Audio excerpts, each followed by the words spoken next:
ಓಂ ಶ್ರೀ ಗುರು ಬಸವಲಿಂಗಾಯ ನಮಃ. ಪ್ರಾತಸ್ಮರಣೀಯ ಬಸವಾದಿ ಪ್ರಮಥರನ್ನ, ಕಾರುಣಿಕ ಯುಗ ಪುರುಷ, ಶಿವಯೋಗ ಮಂದಿರ ಸಂಸ್ಥಾಪಕ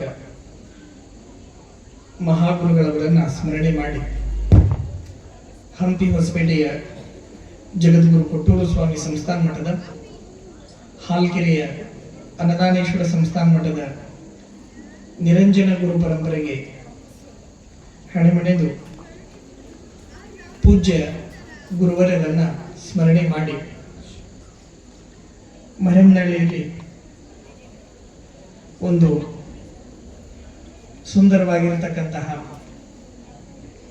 ಪರಿಸರವನ್ನು ನಿರ್ಮಾಣ ಮಾಡಿ, ಮಕ್ಕಳಿಗೆ ಜ್ಞಾನಾರ್ಜನೆ ಮಾಡಿಕೊಳ್ಳಲು ಒಂದು ಸುಂದರ ತೋಟದಲ್ಲಿ ಸುಂದರವಾಗಿರತಕ್ಕಂತಹ ಹೂಗಳನ್ನು ಬೆಳೀತಕ್ಕಂತಹ ಈ ಅಪೂರ್ವ ಕಾರ್ಯಕ್ರಮದಲ್ಲಿ ವೇದಿಕೆ ಮೇಲಿರ್ತಕ್ಕಂತಹ ಅತಿಥಿ ಮಹೋದಯರೇ, ಈ ಸಂಸ್ಥೆಯ ಸಂಸ್ಥಾಪಕರಾಗಿರತಕ್ಕಂತಹ ಮಂಜುನಾಥ್ ಅವರೇ,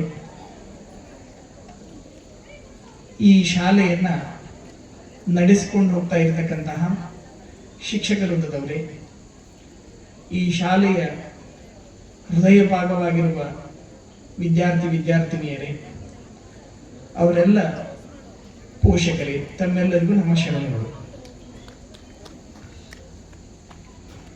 ಶಾಲೆ, ಮಕ್ಕಳು, ಪರಿಸರ, ಅಲ್ಲಿರುವ ವ್ಯವಸ್ಥೆ, ಇದೆಲ್ಲ ಒಂದು ಅದ್ಭುತವಾಗಿರ್ತಕ್ಕಂತಹ ಪರಿಕಲ್ಪನೆ. ವಿನಾಯಕ್ ಸ್ಕೂಲು ಇಲ್ಲಿ ಪ್ರಾರಂಭಗೊಂಡ ಮೇಲೆ ಸುಮಾರು ಒಂದು 15-20 ವರ್ಷ ಆಯಿತು. ನಿರಂತರವಾಗಿ ಶಾಲೆ ಅಂದ ಕೂಡಲೇನ ಅದೊಂದು ಉದ್ಯೋಗವಾಗಿದೆ. ಈಗ ಶಾಲೆ ವಾಣಿಜ್ಯೋದ್ಯಮ ಹೇಗೆ, ಶಾಲೆ ಅಂದ್ರೂ ಒಂದು ಉದ್ಯಮ ಮಾಡಿಕೊಂಡಿರ್ತಕ್ಕಂತಹ ಸಂದರ್ಭದಲ್ಲಿ ಸುಮಾರು 1.5-2 ದಶಕಗಳಿಂದ ಇಲ್ಲೊಂದು ಸುಂದರವಾಗಿರ್ತಕ್ಕಂತಹ ಕನ್ನಡ ಮಾಧ್ಯಮ, ಆಂಗ್ಲ ಮಾಧ್ಯಮ, ಪ್ರಾಥಮಿಕ ಹಾಗೂ ಪ್ರೌಢ ಈ 2 ಶಾಲೆಗಳನ್ನು ಪ್ರಾರಂಭ ಮಾಡಿ ಅತ್ಯುತ್ತಮವಾಗಿರ್ತಕ್ಕಂತಹ ವ್ಯವಸ್ಥೆಯನ್ನ ನಮ್ಮ ಮಂಜುನಾಥ್ ಅವರು ಮಾಡಿದ್ದಾರೆ. ಶಾಲೆ ಅದ್ಭುತವಾಗಿರತಕ್ಕಂತಹ ಪರಿಕಲ್ಪನೆ ಇದೆ. ಈ ಶಾಲೆಯನ್ನ ಯಾಕೆ ಗೌರವಿಸಬೇಕು ಅಂತಂದ್ರೆ,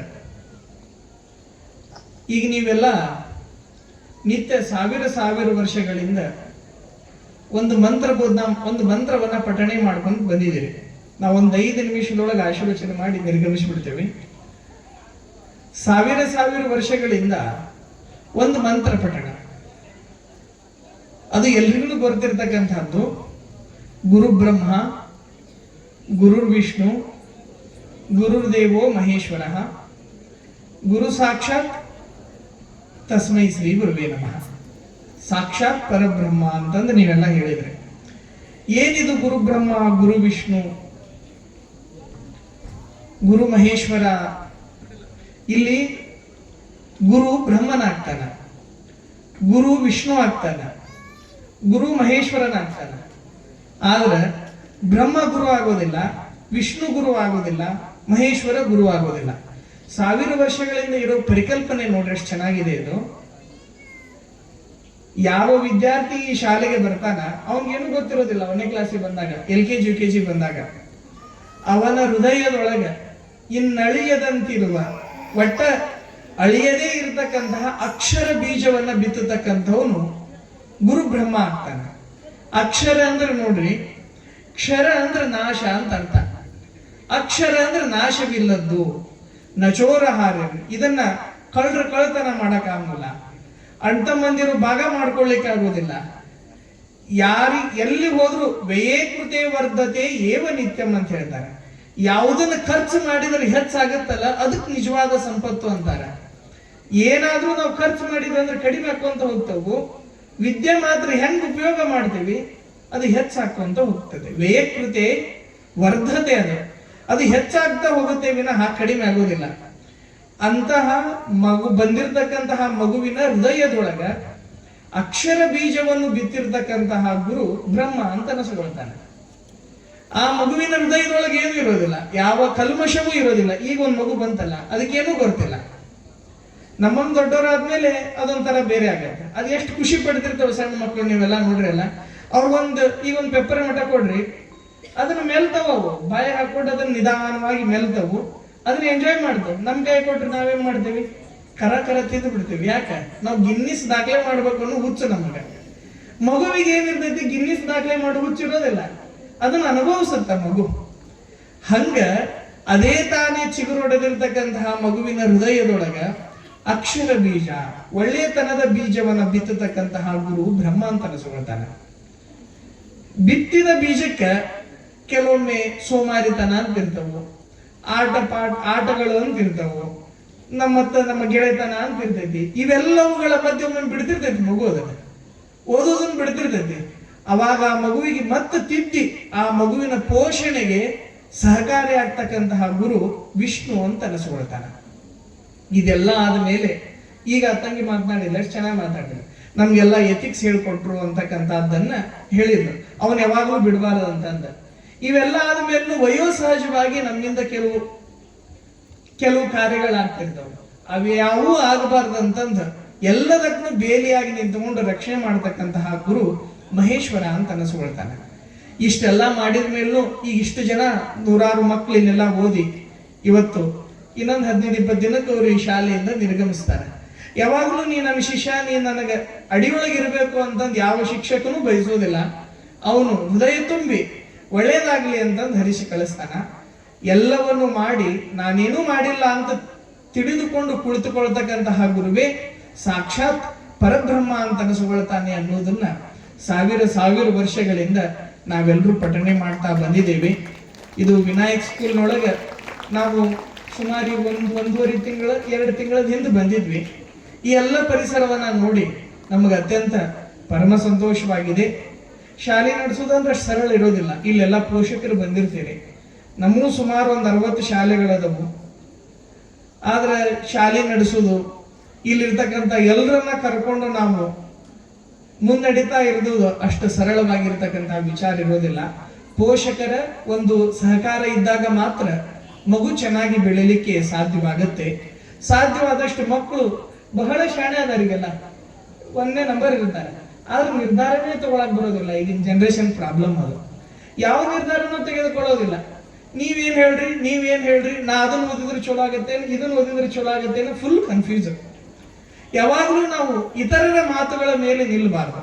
ಒಮ್ಮೆ ಏನಾಗಿತ್ತು ಅಂದ್ರೆ, ಈ ಮರೆಮನಹಳ್ಳಿ ಹೊಸಪೇಟೆದಾರೆ ಒಂದು ದೊಡ್ಡ ದೆವ್ವ ಇತ್ತು. ಇಲ್ಲಿ ಒಂದು ನಿಮಗ್ ಗೊತ್ತಿಲ್ಲ, ಒಂದು 500-600 ವರ್ಷದಿಂದ ದೊಡ್ಡ ದೆವ್ವ ಇತ್ತು ಅಂತೇಳಿ. ಆ ದೆವ್ವ ಏನ್ ಮಾಡ್ತಿತ್ತು ಅಂತಂದ್ರ, ಒಂದು ಪ್ರಶ್ನೆ ಇತ್ತು ಅದ್ರ ತಲೆ ಒಳಗ. ಹೋಗೋರ್ನ ಬರೋರ್ನ ಅದು ಪ್ರಶ್ನೆ ಕೇಳ್ತಿತ್ತು. ಆ ಪ್ರಶ್ನೆಗೆ ಸರಿಯಾಗಿ ಉತ್ತರ ಹೇಳಿದ್ರೆ ನಿಮ್ಮನ್ನ ಬಿಡ್ತೇನಿ, ಇಲ್ಲ ಅಂದ್ರೆ ನಿಮ್ಮನ್ನ ಬಿಡೋಂಗಿಲ್ಲ ಅಂತ ಹೇಳ್ತಿತ್ತು. ಅದು ಹೇಳಿದಾಗ ಕೇಳು ಅಂತಂದು ದಾರ್ಯಾಗ ಹೋಗೋರೆಲ್ಲ ಹೇಳ್ತಿದ್ರು. ಅದೊಂದು ಕೇಳ್ತಿತ್ತು, ಈ ಜಗತ್ತಿನಲ್ಲಿ ಅತ್ಯಂತ ಸುಂದರಿ ಯಾರು ಅಂತಂದು ಕೇಳ್ತಿತ್ತು ದೆವ್ವ. ಏನ್ ಕೇಳ್ತಿತ್ರಿ? ಜಗತ್ತಿನ ಅತ್ಯಂತ ಸುಂದರಿ ಯಾರು ಅಂತ ಕೇಳ್ತಿತ್ತು. ಅವಾಗ ಮತ್ತೆ ಅಲ್ಲಿ ಪಾಪ ಬಂದವರು, ಅವ್ರಿಗೆ ಗೊತ್ತಿರು ಮೇನಕೆನೋ, ಊರ್ವಶಿನೋ, ರೆಂಬೆನೋ ಏನೋ ಒಂದು ಹೇಳ್ತಿದ್ರು. ಕೊಂಬೆ ಏನೋ ಒಂದು ಹೇಳ್ತಿದ್ರು. ರೆಂಬೆ ಕೊಂಬೆ ಅಂತ ಹೇಳ್ಬೇಕಾದಾಗ ಆ ದೆವ್ವಗ ಇಷ್ಟ ಹಾಕಿದ್ದಿಲ್ಲ. ಅದು ಅದು ಮರ್ಡರ್ ಮಾಡಿಬಿಡ್ತಿತ್ತು, ಅವ್ನ ಕೊಲೆ ಮಾಡಿಬಿಡ್ತಿತ್ತು. ಹಿಂಗೆ ನಡೆದಿತ್ತು. ಹಿಂಗೆ ನಡೆದಾಗ ಒಬ್ಬ ಬುದ್ಧಿವಂತ ಬಂದ ಅಲ್ಲಿ ಬಂದು ಕೇಳಿ, ಅವನ ಬುದ್ಧಿವಂತನ ಕೇಳ್ತಿತ್ತು, ಏನು ಈ ಜಗತ್ತಿನಲ್ಲಿ ಅತ್ಯಂತ ಸುಂದರಿ ಯಾರು ಅಂತಂದು. ಅವಾಗ ಅವನು ನಿನ್ನ ಪ್ರಶ್ನೆ ಇದೈತಲ್ಲ ಹೇಳ್ತೀನಿ ಕೇಳು ಅಂತಂದು ಹೇಳಿದ್ನವ. ಯಾ ಯಸ್ಯ ಅಭಿಮತ ಮೂರ್ಖಾಹ ಸಾ ತಸ್ಯ ಸುಂದರಿ ಭವೇತ್ ಅಂತಂದು ಹೇಳಿದ್ನವ. ಯಾವಳು ಯಾವನಿಗೆ ಅತ್ಯಂತ ಸುಂದರವಾಗಿ ಕಾಣುವಳು ಅವಳೇ ಅವನಿಗೆ ಜಗತ್ತಿನಲ್ಲಿ ಅತ್ಯಂತ ದೊಡ್ಡ ಸುಂದರಿ ಅಂತ ಹೇಳಿದ್ನವ. ಯಾರಿಗೆ ಯಾವ್ದು ಏನ್ ಚಂದ ಕಾಣತ್ ಹೇಳಕ್ ಆಗೋದಿಲ್ಲ. ಒಬ್ಬರಿಗೆ ಚಂದ ಕಂಡಿದ್ದು ಇನ್ನೊಬ್ಬರಿಗೆ ಚಂದ ಕಾಣುತ್ತೆ ಅಂತಿಲ್ಲ. ಹಿಂಗ್ ಹೇಳಿದ ಮೇಲೆ ದೇವನಿಗೆ ಸಮಾಧಾನ ಅಂತ ಅನಿಸುತ್ತೆ. ಈ ಭೂತ ಅಂತ ಹೇಳಿದ್ನಲ್ಲ, ಈ ಭೂತ ಯಾವುದೂ ಅಲ್ಲ, ನಿರಂತರವಾಗಿ ಭೂತಕಾಲದ ಬಗ್ಗೆ ವಿಚಾರ ಮಾಡ್ತಕ್ಕಂತಹ ನಮ್ಮಗಳಿಗಿನ ಒಂದಿಷ್ಟು ನಾವು ಸ್ಕಾಲರ್ಲಿ ಶಾಕ್ ಟ್ರೀಟ್ಮೆಂಟ್ ಅಂತ ಕರೀತಾರೆ.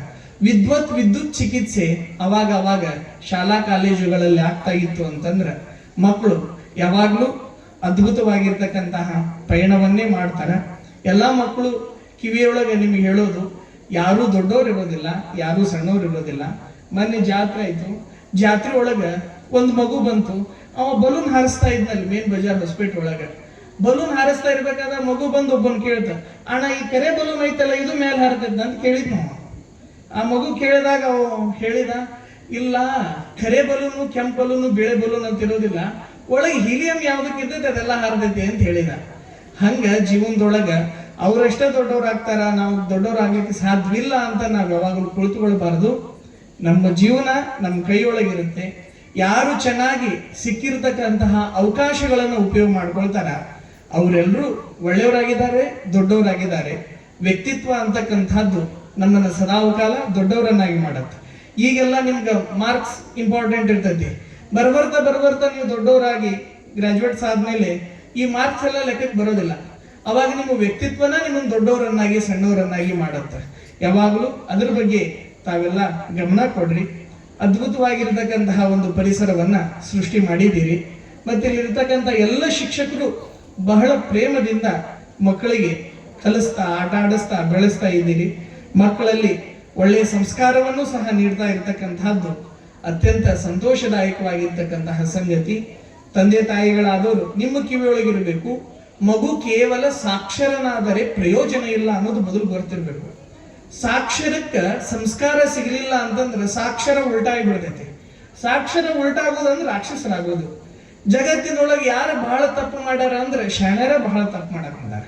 ಹೊಲದಾಗಿರ್ತಕ್ಕಂತಹ ರೈತ, ಕಲಿಯದೇ ಇರ್ತಕ್ಕಂತಹ ರೈತ ಯಾವಾಗ್ಲೂ ತಪ್ಪು ಮಾಡಿಲ್ಲ. ಶಾಣ್ಯರ ದೊಡ್ಡದಾಗಿರ್ತಕ್ಕಂತಹ ತಪ್ಪು ಕೆಲಸಗಳನ್ನ ಮಾಡೋದು ಕಾರಣ ಸಂಸ್ಕಾರ ಇಲ್ಲದೆ ಇರೋದು. ಮಗುವಿಗೆ ಸಂಸ್ಕಾರ, ಪರಂಪರೆ, ನಮ್ಮ ನಾಡು ಎಂತಹದ್ದು, ನಮ್ಮ ಸಂಸ್ಕೃತಿ ಎಂತಹದ್ದು, ಮತ್ತು ಈ ಬದುಕಿನ ಅರ್ಥ ಏನು, ಇವೆಲ್ಲ ಜೀವನ ಸತ್ಯಗಳನ್ನ ಮಗುವಿಗೆ ತಿಳಿಸ್ತಾ ಹೋದ್ರಿ ಅಂತಂದ್ರೆ ಮಗು ದೇಶಕ್ಕೆ ಆಸ್ತಿ ಆಗ್ತಾನ. ಮಗುವನ್ನ ದೇಶದ ಆಸ್ತಿಯನ್ನಾಗಿಸುವುದೇ ಈ ಶಾಲೆಯ ಮುಖ್ಯ ಉದ್ದೇಶ ಅಂತಂದು ತಿಳಿದುಕೊಂಡು ನೀವೇನು ಶಿಕ್ಷಣ ನೀಡ್ತಾ ಇದ್ದೀರಿ ನಮ್ಮಗಳಿಗೆ ಅತ್ಯಂತ ಸಂತೋಷವನ್ನುಂಟು ಮಾಡಿದೆ ಅನ್ನೋದನ್ನ ಈ ಸಂದರ್ಭದೊಳಗೆ ಹೃದಯ ತುಂಬಿ ಹೇಳ್ತಾ, ನಮ್ಮ ಮಂಜುನಾಥ್ ಅವರು ಬಹಳಷ್ಟು ಶ್ರಮಪಟ್ಟು ಈ ಶಾಲೆಯನ್ನ ಕಟ್ಟಿದ್ದಾರೆ. ಎಲ್ಲರನ್ನ ಕಟ್ಕೊಂಡು ಮಕ್ಕಳನ್ನ ಚೆನ್ನಾಗಿ ಬೆಳೆಸ್ತಾ ಇದ್ದಾರೆ. ಮಂಜುನಾಥ್ ಅವರ ಮೇಲೆ ಸ್ವಾಮಿ ಆಶೀರ್ವಾದ ಸದಾಕಾಲ ಇರಲಿ. ಅವರಿಗೆ ಆಯುರ ಆರೋಗ್ಯವನ್ನ ಕೊಟ್ಟು ಈ ಶಾಲೆಯನ್ನ ಇನ್ನೂ ಉತ್ತರೋತ್ತರವಾಗಿ ಬೆಳೆಸಿ ಇಲ್ಲಿ ಬರ್ತಕ್ಕಂತಹ ಪ್ರತಿ ಮಗುವು ಸಹ ಅದ್ಭುತವಾಗಿರ್ತಕ್ಕಂತಹ ಜೀವನ ಕಟ್ಟಿಕೊಳ್ಳುವಂತೆ ಸ್ವಾಮಿಯವರಿಗೆ ಸದಾಕಾಲ ದಯಪಾಲಿಸ್ಲಿ ಅಂತಂದು ಹಾರೈಸಿ, ನಮ್ಗೆ ನಿಜವಾಗ್ಲೂ ಬಹಳಷ್ಟು ಸಂತೋಷವಾಗಿದೆ ನಿಮ್ಮ ಶಾಲೆಯನ್ನ ನೋಡಿ. ನಾವು ನಿರಂತರವಾಗಿ ಶಾಲೆ ಮೇಲೇನೆ ನಮ್ಗೆ ಬಹಳ ಪ್ರೇಮ. ನಮ್ಮ ಶಾಲೆಯೊಳಗೂ ಹೀಗೆ 1000 ಹೆಣ್ಣು ಹುಡುಗರು, 1000 ಗಂಡು ಹುಡುಗರು ಹಾಸ್ಟೆಲ್ನೊಳಗನ ಅದಾರ.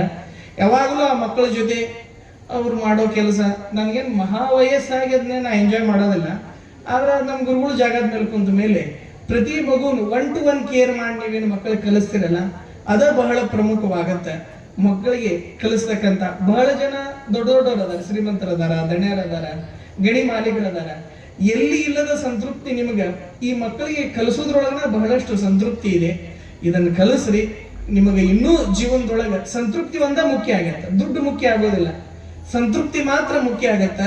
ಆ ಸಂತೃಪ್ತಿ ಸದಾಕಾಲ ನಿಮ್ಮೊಳಗೆ ನೆಲೆ ಊರುವಂತಾಗಲಿ ಅಂತಂದು ಹಾರೈಸಿ, ನಾವು ಮತ್ತೆ ಗದಗಿನೊಳಗೆ ಕಾರ್ಯಕ್ರಮ ಇರೋಣದ್ರಿಂದ ಅಲ್ಲಿ ನಿರ್ಗಮಿಸಬೇಕಾಗಿದೆ. ತಮ್ಮೆಲ್ಲರಿಗೂ ಶುಭವಾಗಲಿ ಅಂತಂದು ಹಾರೈಸ್ತಾ ನಮ್ಮ ಆಶೀರ್ವಚನಕ್ಕೆ ವಿರಾಮವನ್ನು ನೀಡ್ತೇವೆ.